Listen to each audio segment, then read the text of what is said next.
Oui, Monsieur le Président, bon, dans le prolongement de ce qui vient d'être exprimé par le vice-président Bertrand Spindler et Alan Confesson, quand même bien rappeler que quelques remarques sur cette délibération que notre groupe évidemment adoptera.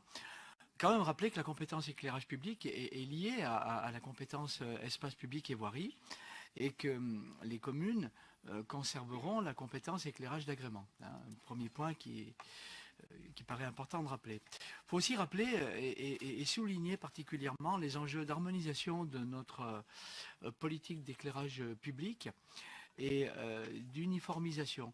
Cela renforcera notamment notre identité de territoire. On est quand même aussi, Alan en a parlé, mais redire l'importance de cette compétence pour la transition énergétique. Parce qu'à la fois, ça permet d'engager une maîtrise des consommations énergétiques qui y sont liées sur une échelle bien plus importante. Il s'agit d'un poste important de consommation et de dépenses d'énergie. Donc, on a là une forte capacité d'action. Ça a été dit, 4 millions d'euros avec une source d'économie de 40%. Au regard des choix de technologie et des modalités de fonctionnement de l'éclairage public.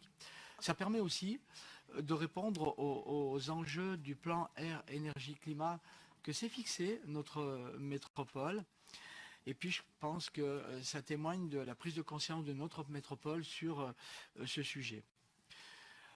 Alan a évoqué des questions de tranquillité. Oui, disons-le, des enjeux. Il y a de vrais enjeux de sécurité publique, quelle que soit la taille des collectivités d'ailleurs. Enjeu également de maîtrise de dépenses publiques, avec des économies qui se traduiront forcément par des économies financières.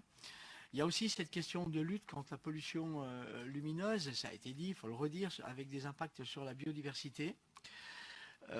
Enfin, démarrer ce travail dès 2017, ce schéma d'aménagement dès 2017. On le voit, d'autres collectivités le font sur d'autres compétences. Ça permet d'anticiper et de préparer cette prise de compétences de manière sereine à l'horizon 2020.